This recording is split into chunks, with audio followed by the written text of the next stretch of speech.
अर्जुन और कर्ण। महाभारत की कहानी में इन दो नामों की गूंज है।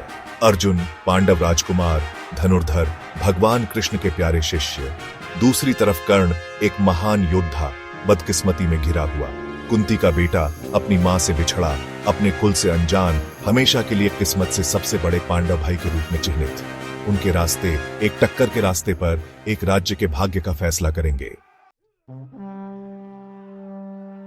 कुरुक्षेत्र का युद्ध उनके महाकाव्य टकराव का मंच बन गया।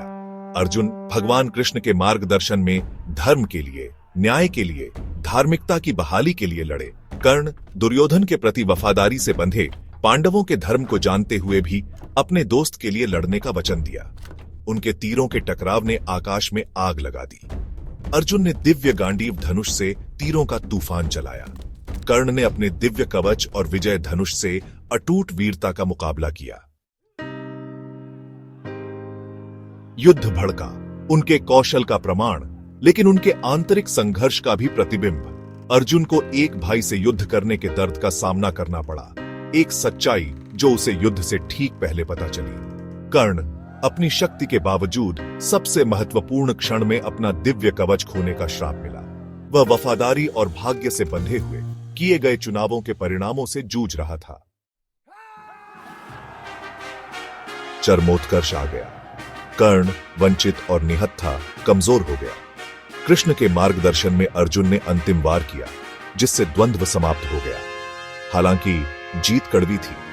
अर्जुन जीत गया था, लेकिन जीत भ्रातृहत्या के दुख से सराबोर थी। कर्ण को अपनी हार में एक दुखद बड़प्पन मिला। वह अपनी शपथ पर अडिग रहा। उसकी कुर्बानी ने पीढ़ियों की स्मृति में उसका नाम अंकित कर दिया। अर्जुन और कर्ण की विरासत समय की सीमाओं से परे है। वे मानव स्वभाव की जटिलताओं को दर्शाते हैं। कर्तव्य और प्रेम, वफादारी और धार्मिकता के बीच फंसे हुए। उनकी कहानी हमें याद दिलाती है कि संघर्ष के बीच भी करुणा और समझ आवश्यक है। जैसे जैसे हम महाभारत की गहराई में उतरते हैं, हम सीखते हैं कि सच्ची जीत केवल भौतिक विजय में नहीं, बल्कि धर्म को बनाए रखने में, ऐसे चुनाव करने में है जो हमारे विवेक के साथ प्रतिध्वनित होते हैं। साहस, सत्यनिष्ठा और करुणा के कालातीत मूल्यों को प्रतिध्वनित करते हैं।